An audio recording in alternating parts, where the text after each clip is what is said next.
Vamos a ver, entonces esto de los seguros de ciberseguridad cada vez está más presente en las organizaciones, poquito a poco va calando. Si una empresa tiene interés, ¿cuál es el siguiente paso? Si, como acabas de decir, hay que hacer alguna auditoría, ¿cómo se sabe si esa empresa puede o no beneficiarse de un seguro de ciberseguridad? No sé, Augusto, Paco, como queráis. Sí, bueno, típicamente cuando a través de tu broker de seguros te diriges al mercado, lo que te van a plantear es un cuestionario de preguntas.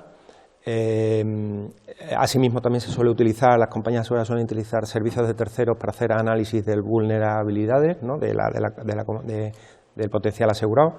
Hay algunas empresas muy famosas como BigSight que te hacen un ciberscoring, ¿no? de las empresas, le dan una puntuación.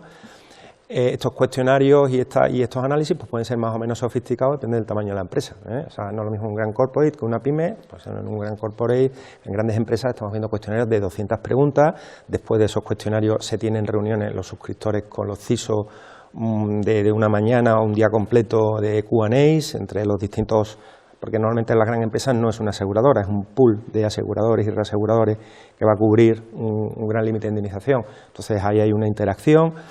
Y luego esto se repite todos los años, a cada renovación. O sea, cada renovación pues vas a tener esta especie de auditoría, análisis, etcétera. El caso de las empresas más pequeñas es algo diferente, ¿no? Son cuestiones más sencillos, también análisis de vulnerabilidades más estándar o más sencillos. No se puede exigir el mismo nivel, ¿no? de seguridad a una gran corporate que va a ser objeto de ataques directos con organizaciones que van a destinar mucho tiempo y recursos a reventar la seguridad, que una pyme que normalmente pues son ataques más digamos, llamámosle tipo masivo, ¿no? No tan sofisticado y gente que va a dedicar recursos hasta un cierto punto, ¿no? Sí, mi experiencia es similar, es así. Y yo sí que he percibido que creo que las empresas y la compañía de seguro a veces no tienen la sensación de estar trabajando juntos, ¿no? Como si fuera una cosa que va por separado, cuando en realidad creo que tienen que trabajar mucho más juntos, ¿no? Estas auditorías y estos test, ¿no? que se pasan, es verdad que a veces son como muy estándar para todos, y yo creo que ahí sí que tendrían que hacer un esfuerzo tanto las empresas como las propias compañías en intentar entender ese negocio, ¿no? y ir adaptando realmente esa póliza aseguradora a una realidad que es distinta en cada compañía. Pero bueno, yo entiendo que eso es distinto, es diferente, es complicado, perdón, y el negocio es el negocio, pero es verdad que muchas veces los problemas con los que nos estamos encontrando derivan precisamente de no haber hecho un buen trabajo al inicio, ¿no? De no haber analizado bien los riesgos, de que la compañía, oye, pues te ha metido una cláusula que resulta que es una exclusión que luego la que necesitabas precisamente. Entonces, es verdad que es complejo, pero ahí sí que es muy importante un buen asesoramiento, tanto por la parte de la compañía asegurada, por el parte del broker, que juega un papel fundamental en todo esto, como por la propia compañía. Es decir, la compañía cuando sale al mercado a buscar una cobertura aseguradora tiene que saber qué es lo que está buscando. Es decir, no puede esperar coger el estándar, ¿no? Ponme el mínimo, ¿no? Es que no se trata de buscar una cobertura por buscarla, sino que realmente tienes que hacer un análisis de tu propia organización para decir, oye, el riesgo que no soy capaz de cubrir es este y necesito cubrirlo en unas determinadas circunstancias. Esto en la mayoría de los casos no se produce. Las grandes compañías sí tienen recursos y departamentos dedicados a este tipo de análisis, pero estas pymes es verdad que salen al mercado un poco pues porque he oído que tengo que tener un ciberseguro, pero no sé exactamente muy bien qué es lo que necesito, ¿no? Y eso luego complica, porque al final el seguro, tú te acuerdas de tu seguro cuando tienes un incidente, ¿vale? Y en cambio yo creo que la parte de ciberseguro es una figura que requiere un análisis más continuado, más diario, en el sentido de, oye, debo tener una estrategia y tengo que tener el seguro siempre encima de la mesa, no como los de hogar, ¿no? Que los tenemos en un cajón y cuando tengo una humedad pues lo saco y me lo leo, ¿no? Esto es muy de estar encima, de hacer un seguimiento, de ver realmente que exista una cercanía de esa póliza aseguradora, porque posiblemente tenga que ir cambiando con el paso del tiempo, tenga que excluir ciertas cosas.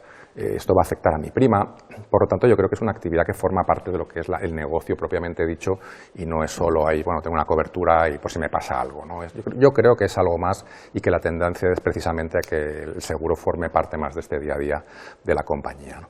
Y luego, evidentemente, y lo hemos apuntado ya, el tema de las exclusiones. O sea, precisamente un poco donde está la clave de todo esto es en que existen determinadas cláusulas que excluyen de esa cobertura aseguradora y que casualmente siempre es la que yo necesitaba, ¿no? Como siempre pasa.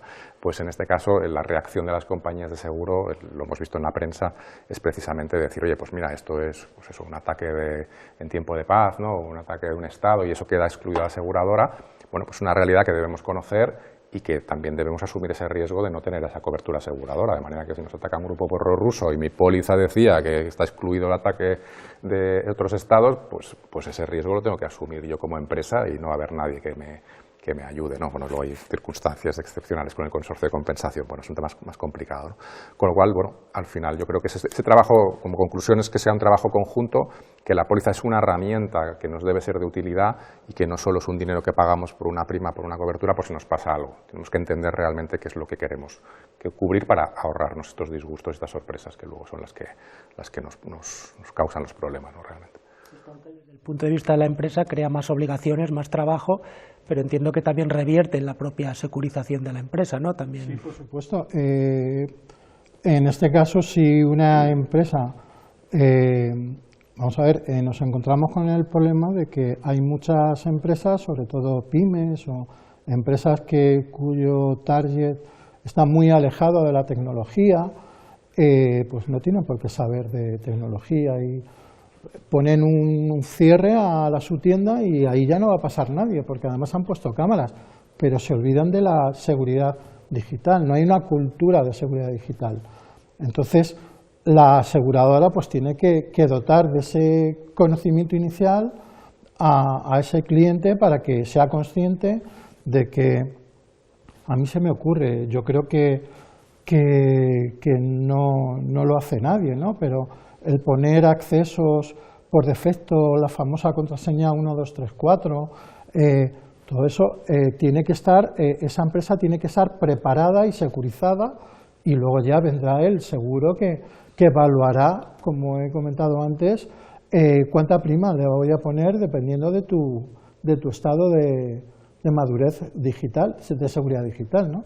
Pero que creo que yo vengo mucho de la parte de concienciación con Paco y demás.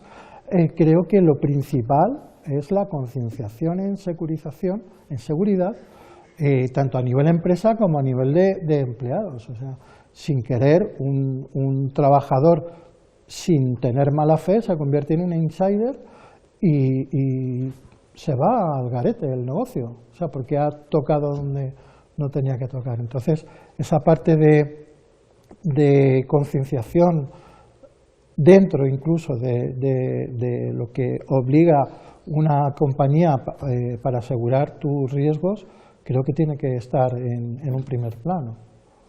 Y luego la relación entre la parte de sistemas con el resto de la organización a veces no es fluida, ¿no? Porque a lo mejor desde sistemas se está trabajando con unos conceptos demasiado sofisticados que esa parte, el resto de la empresa no termina de entender y ahí también puede haber un conflicto, ¿no?